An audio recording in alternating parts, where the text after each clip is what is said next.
इस वीडियो में हम देखेंगे कि NCBI वेबसाइट जो है उसके ऊपर ब्लास्ट सर्च के लिए प्रोटीन और न्यूक्लियोटाइड सीक्वेंसेस की कौन कौन सी डेटाबेसेस जो हैं वो अवेलेबल हैं।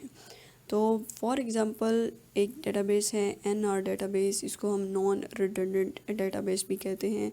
और ये डेटाबेस जो है इसके अंदर अमाइनो एसिड और न्यूक्लियोटाइड सीक्वेंस डाटा जो है ये अवेलेबल है। और इसमें क्या होता है कि जो सिमिलर टाइप ऑफ सीक्वेंसेस होते हैं वो मर्ज हो जाते हैं ताकि रिडंडेंसी जो है उसको रिड्यूस किया जा सके। रिडंडेंसी से मुराद क्या है, ये बेसिकली रेपिटेशन ऑफ डाटा है। और जब आप कोई भी सीक्वेंस पुट करेंगे तो वो सिमिलर सीक्वेंसेस के साथ बार बार जो है वो अलाइन नहीं होगा। नेक्स्ट है मंथ। मंथ डेटाबेस जो है इसमें जो सीक्वेंसेस सबमिट होते हैं विद इन 30 डेज़ वो जो है वो अपडेट होते रहते हैं। और ये दोनों जो डेटाबेसेस हैं NR और मंथ, ये दोनों डेली बेसिस पे जो है वो अपडेट होती हैं। नेक्स्ट है जी, अब हम देख रहे हैं कुछ प्रोटीन सीक्वेंस डेटाबेसेस जो कि हम ब्लास्ट सर्च के लिए यूज़ करते हैं। तो सबसे पहले है NR। ठीक है, ये नॉन रिडंडेंट जो है ये मर्ज है डिफरेंट डेटाबेसेस का, जिसमें हमारे पास स्विस पोर्ट है।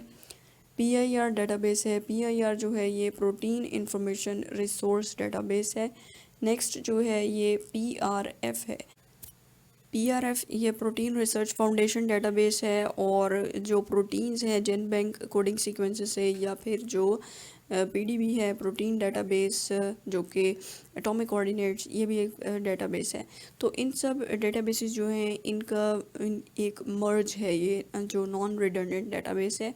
और इसमें जो जैसा कि ये डिफरेंट डेटाबेसेस का मर्ज है तो इसमें जो सिमिलर टाइप ऑफ सीक्वेंसेस हैं वो मर्ज हो जाते हैं ताकि रिडंडेंसी जो है उसको रिड्यूस किया जा सके।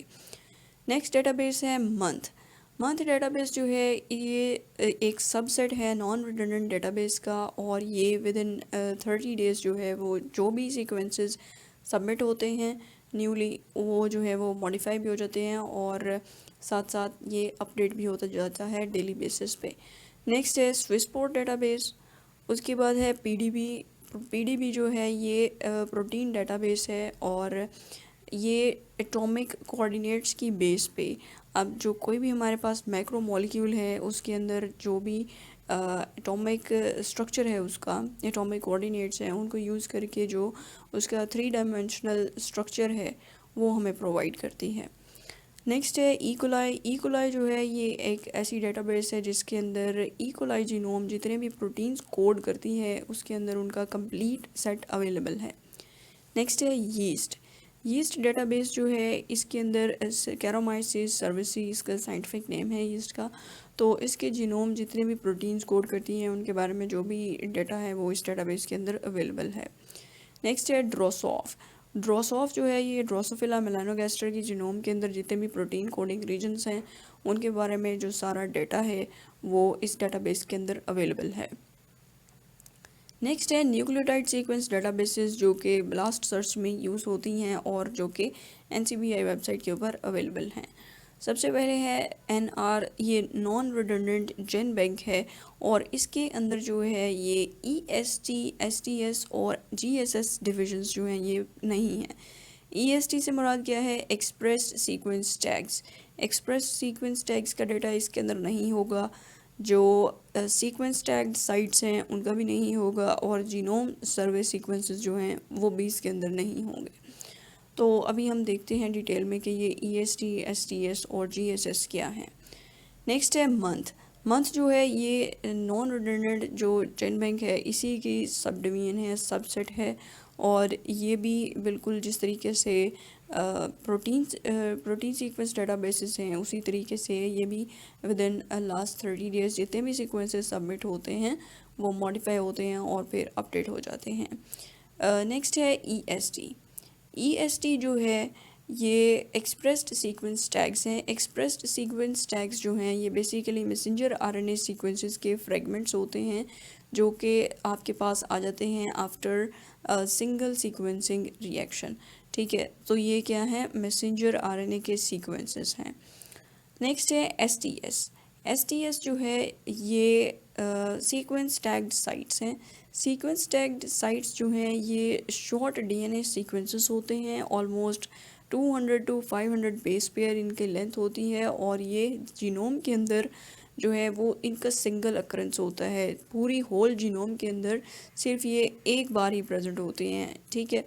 और इनकी जो है फिर लोकेशन को फाइंड आउट करना, और ये इनका जो सारा डाटा है वो STS डेटाबेस के अंदर मौजूद होता है। नेक्स्ट है HTGS से मुराद ये है कि high throughput genome sequences. High throughput genome sequences जो है ये ऐसे सीक्वेंसेस हैं जो कि हम नेक्स्ट जनरेशन सीक्वेंसिंग के थ्रू जो है वो उन टेक्नोलॉजीज़ को यूज़ करके तो रैपिडली और कॉस्ट इफ़ेक्टिव मैनर में मल्टीपल डीएनए मॉलिक्यूल्स जो हैं उनको पैरेलल सीक्वेंस करते हैं, और मिलियंस ऑफ डीएनए मॉलिक्यूल्स जो हैं उनको एक ही टाइम पे उनकी सीक्वेंसिंग करके हमारे पास जो डाटा आता है that is high throughput genome sequence data, ठीक है। तो उसको जो है वो हम इस डेटाबेस के अंदर जो है वो स्टोर कर लेते हैं।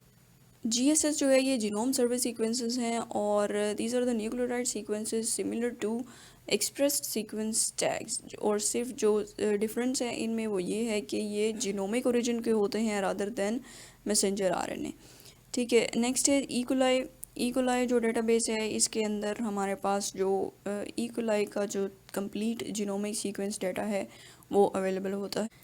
नेक्स्ट है यीस्ट डेटाबेस जो है इसके अंदर हमारे पास कैरोमाइसिस सर्विस जो है इसका complete genomic sequence data available है। ड्रोसॉफ में हमारे पास ड्रोसोफिला मेलानोगास्टर का कंप्लीट जीनोम सीक्वेंस डाटा है। माइटो जो है माइटो डेटाबेस के अंदर जो वर्टिब्रेट माइटोकॉन्ड्रिया है उसका कंप्लीट जो जीनोम सीक्वेंस डाटा है वो अवेलेबल है। नेक्स्ट इज़ ALU जो है इसमें हमारे पास जो प्राइमेट ALU है उसका जो रिपीटेड सीक्वेंसेस हैं उनका डाटा अवेलेबल है। ALU क्या है? ALU बेसिकली ऐसे एलिमेंट्स जो कि टिश्यू स्पेसिफिक जीन्स जो हैं उनको रेगुलेट करते हैं। नेक्स्ट इज़ वेक्टर जो है इस डेटाबेस के अंदर हमारे पास जो पॉपुलर क्लोनिंग वेक्टर है उनका जो डाटा है वो अवेलेबल है।